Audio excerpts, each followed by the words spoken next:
Halo, assalamualaikum warahmatullahi wabarakatuh. Kembali lagi bersama saya Butika di channel Kuliah Butika.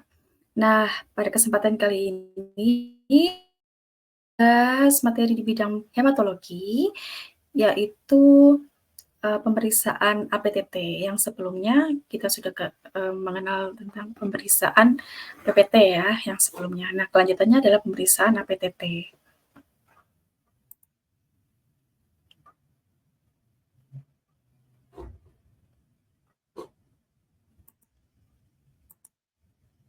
Oke, pemeriksaan APTT atau Activated Partial Thromboplastin Time.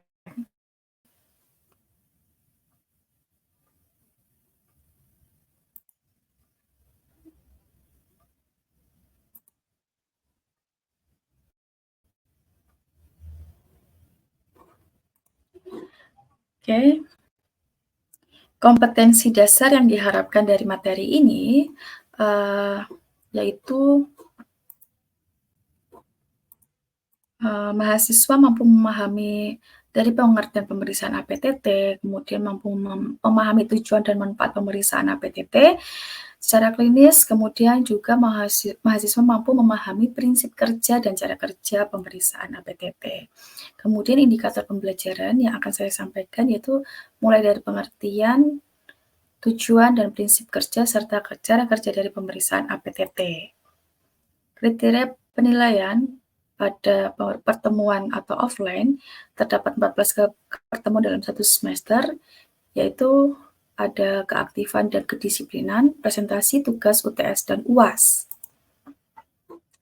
Oke, sebelumnya kita sudah mengenal tentang faal hemostasis dan faktor-faktor koagulasinya dan bagaimana proses kaskadenya uh, proses koagulasi dan faktor koagulasinya ada 12 macam dan juga ada 3 jalur, intrinsik, ekstrinsik, dan jalur bersama.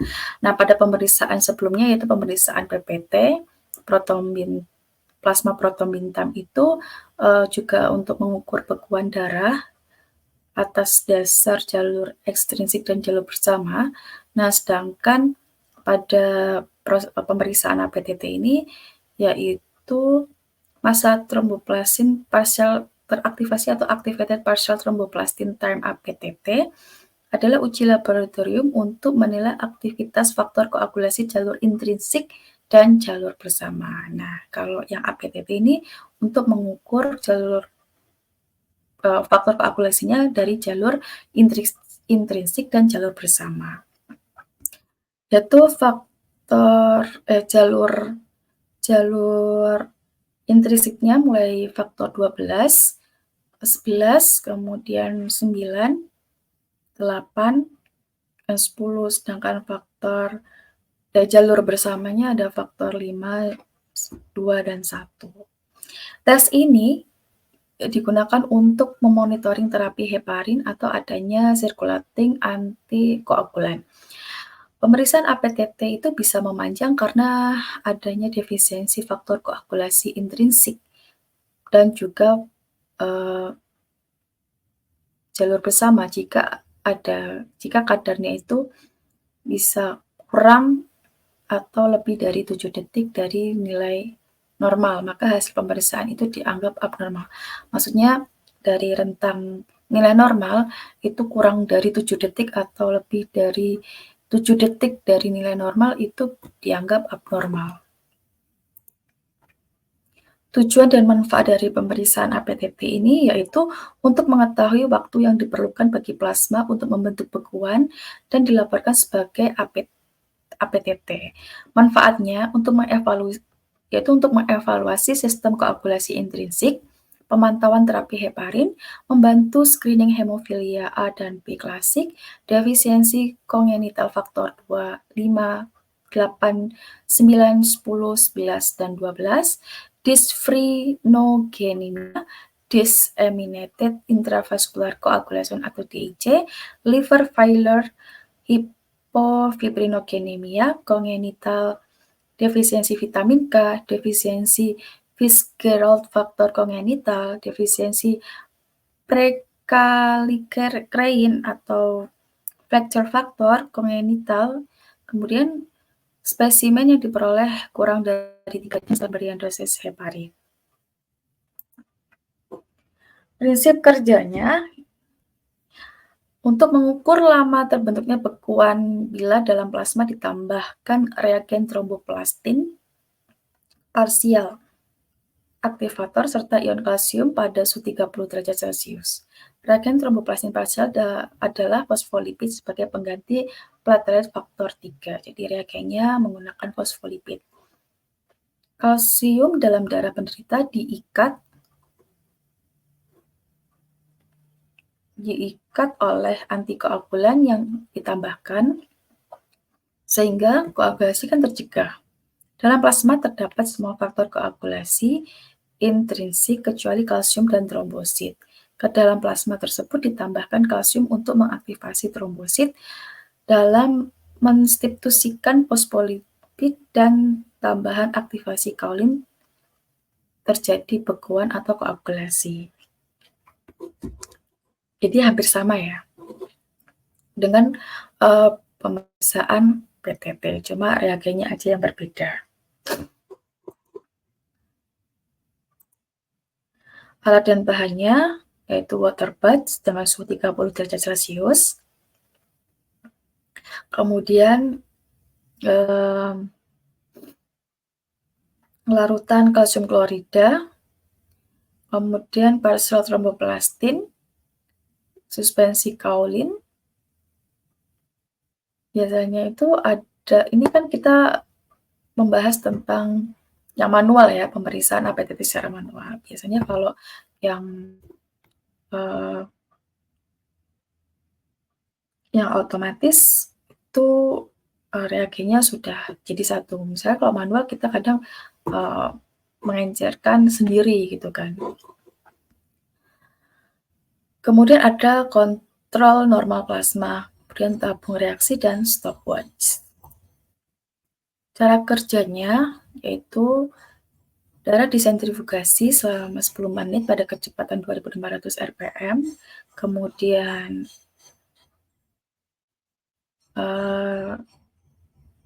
dipisahkan plasmanya.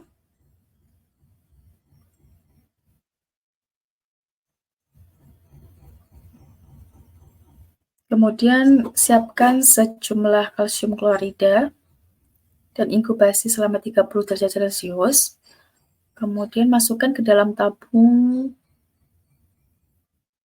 sama banyak antara suspensi kaolin dan partial tromboplastin, trombofax, tanpa dimasukkan ke water bath. Cara menyampurkannya, jadi dicampur juga, ambil tabung, kemudian dicampurkan suspensi kaolin dan juga partial tromboplastin atau trombofaxnya. Kemudian ambil tabung yang lain, yang baru, kemudian isikan plasma penderita sebanyak 0,2 mili.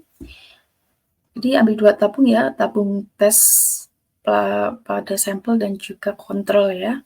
Dan 2 tabung tersebut diisi plasma penderita sebanyak 0,2 mili. Plasma yang sudah disentrifus dan dipisahkan tadi ya. Kemudian campur baik-baik suspensi kaolin partial tromboplastin. Karena cepat mengendap, jadi sering diaduk itu tadi campuran dari reagennya tadi. Kemudian segera dicampurkan 0,2 mili ke dalam tabung yang berisi plasma. Campur dengan baik dan tempatkan ke water bath selama 30 derajat Celcius selama 3 menit. Tepat 3 menit kemudian kita masukkan larutan CaCl2 atau kalsium klorida sebanyak 0,2 mili yang sudah diinkubasi ke dalam water bath selama 30 derajat Celcius ya. Kemudian saat meneteskannya itu meneteskan CaCl2 ke dalam tabung yang berisikan plasma dan juga reagen APTT itu baru kita juga menghidupkan stopwatch ya. Kemudian kita amati terjadinya bekuan atau sudah terlihat benang-benang fibrin itu terbentuk, maka stopwatch dihentikan.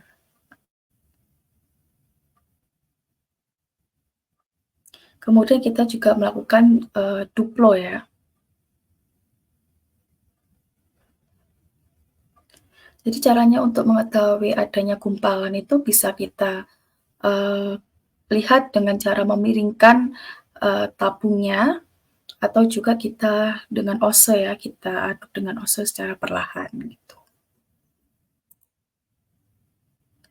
Bersama ini caranya. Ini gambar ilustrasinya.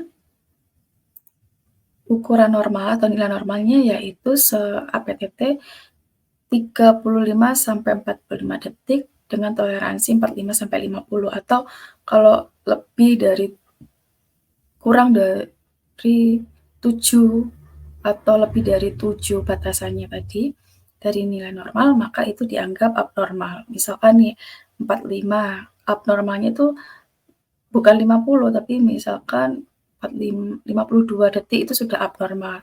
35 rentangnya dari abnormal lebih kurang dari 7 itu berarti 27 gitu ya, 27 itu sudah abnormal ya. Nah, catatannya, bila tidak terjadi bekuan dalam waktu 2 menit setelah proses berjalan, pemeriksaan tidak perlu dilanjutkan dan hasil langsung dilaporkan selama 2 menit. APTT tidak mendeteksi faktor 7 atau trombosit. Faktor-faktor koagulasi yang terdeteksi adalah faktor 1, 2, 5, 8, 9, dan 10. APTT lebih peka dan teliti untuk pemeriksaan defisiensi faktor-faktor koagulasi daripada waktu bekuan darahnya. Bila menggunakan NA-OXA sebagai antikoagulan, pemeriksaan harus dilakukan sebelum 1 jam dari saat vena fungsi.